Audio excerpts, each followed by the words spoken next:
여러분 안녕하십니까. 북두칠성입니다. 오늘은 저출산 원인이 부동산 가격 때문일까 라는 내용으로 한번 살펴보겠습니다. 국토연구원이 지난 23년 9월에 저출산 원인 진단과 부동산 정책 방향 연구라는 보고서를 낸 바가 있는데요.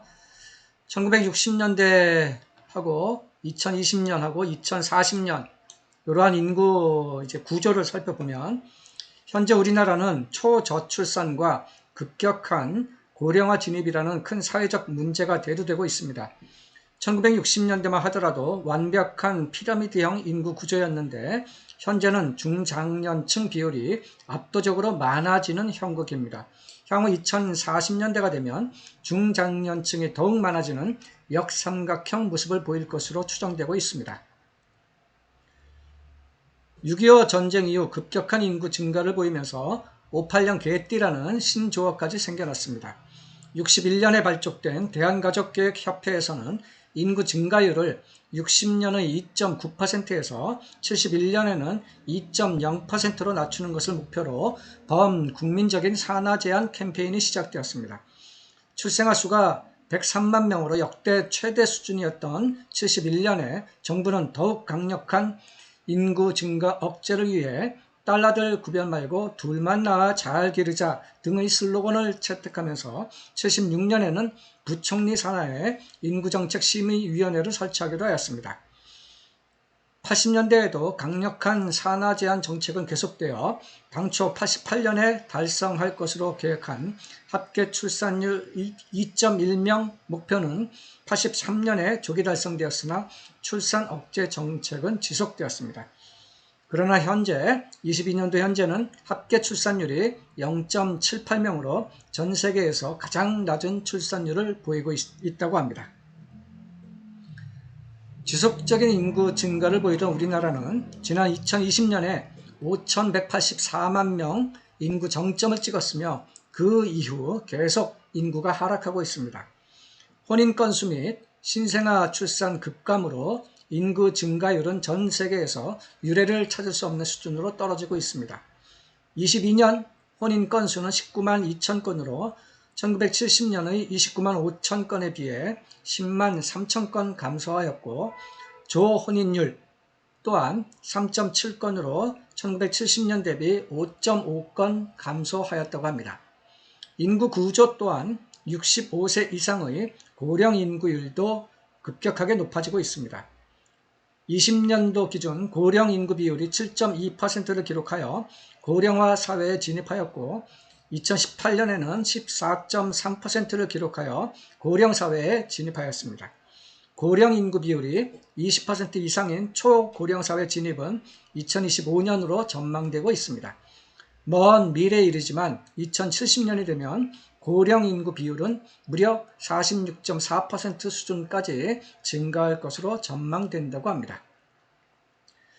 OECD 주요 국가별 합계 출산율 비교에 대한 이미지인데요. 검정색 실선이 우리나라입니다. 1960년 정도만 하더라도 합계 출산율 6명이었는데 4.53명, 2.06명으로 쭉쭉 떨어지다가 현재는 22년도 현재 합계 출산율이 0.78명으로 전 세계에서 가장 낮은 모습을 보이고 있고 상대적으로 미국, 영국, 프랑스, 독일 혹은 OECD 평균으로 따져도 이렇게 합계 출산율이 이 정도의 모습으로 큰 변동성 없이 유지가 어느 정도 되고 있는 모습입니다. 오른쪽 테이블을 숫자로서 이렇게 정리된 것을 보면 한국은 60년대 5.15명에서 2020년대 0.81명 수준으로 급격하게 떨어지고 기타 미국, 영국, 독일, 일본 등 이런 나라들은 이 정도의 모습에서 현재 기준으로는 이 정도의 모습으로 약 1.5명에서 1.6명, 7명 그 정도 수준으로 유지가 되고 있는 모습입니다. 저출산의 원인은 부동산 가격 상승 때문일까라는 화두에 대해서도 살펴보면 상기표는 95년부터 22년까지 GDP 대비 주택 시가총액과 출산율을 보여주는 것인데요. 실선이 GDP 대비 주택 시가총액입니다. 그리고 점선이 출산율 추이입니다. 국토연구원에서는 우리나라의 GDP 대비 주택 시가총액이 증가하는 시기에 출산율이 감소하는 현상이 뚜렷한 것을 근거로 주택가격의 상승은 출산 기피의 원인으로 작동할 이유가 있다고 판단한다고 합니다. 과거 수십 년 동안 실시해왔던 저출산 고령사회 기본계획에서는 저출산의 원인으로 주거비를 포함하여 사교육비, 출산 이후 자녀교육 환경의 부재, 여성의 경제활동 참가율 증가 등으로 진단을 해온 바 있었습니다. 한편 국토연구원은 다양한 저출산 요인들 중에 어떠한 요인들이 저출산에 더 영향을 미쳤는지에 대한 기여도 분석이 필요하다라는 입장도 발을 좀 이렇게 빼는 그런 입장도 좀 내고 있습니다. 별도로 또 한번 조사 데이터를 한번 찾아본 것인데요. 이것은 이제 국가별 GDP 대비 토지 자산이 몇 배나 되는지에 대한 이제 표인데요. 우리나라 같은 경우에는 95년도에 우리나라 GDP 대비 토지 자산 총액이 4배 정도였었는데 2019년도에는 4.6배 정도로 1.2배 정도 더 이제 증가를 이제 하였습니다. 호주는 2.1배, 프랑스는 4.9배, 영국은 2.1배, 이런 식으로 이제 변화되는 모습을 보여주고 있습니다. 일본 같은 경우를 보면은 95년도에는 일본의 GDP 대비 토지 자산 총액이 3.6배였는데 최근 2018년도 기준으로는 2.2배 수준으로 오히려 GDP에서 차지하는 GDP 대비 토지 자산이 이렇게 하락하는 그러한 모습을 보여주고 있습니다. 그런데 이제 이 일본의 인구 증가율을 보면은요, 이 앞에 보시면 이 표에서는 일본은 2.02명에서 1.32명 수준으로 합계 출산율이 떨어졌어요. 그런데 이렇게 국가별 GDP 대비 토지 자산 측면에서는 이렇게 오히려 부동산 가격이 좀 하향 안정화 이렇게 됐음에도 불구하고 이렇게 합계 출산율도 이렇게 떨어지는 모습을 보이고 있습니다.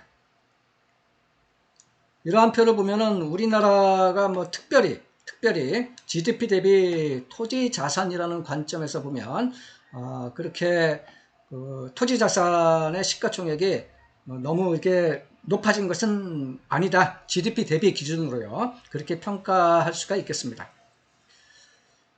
또 다른 한번 샘플을 한번 가져와 본 것인데요. 수십 년간 쌓여온 인서울에 대한 열망, 그리고 인서울에서도 이 빨간색이 이제 평균적인 주택 공시 가격이 이제 높은, 가장 서울에서도 높은 지역들이란 얘기인데요. 이렇게 지속적으로 이제 전 국민이 인서울, 서울로 또 서울에서도 이 빨간색으로 진입하자 하는 그 열망이 계속 이제 강해왔다. 그래서 앞으로의 미래 또한 이러한 열망이 변하기는 쉽지가 않을 듯 싶고요. 이러한 것은 잘 살고자 하는 당연한 욕망으로 볼 수도 있고, 또 남보다는 더 부자이고 싶은 자연스러운 어떤 그런 비교, 그런 것이 아니겠는가 싶습니다.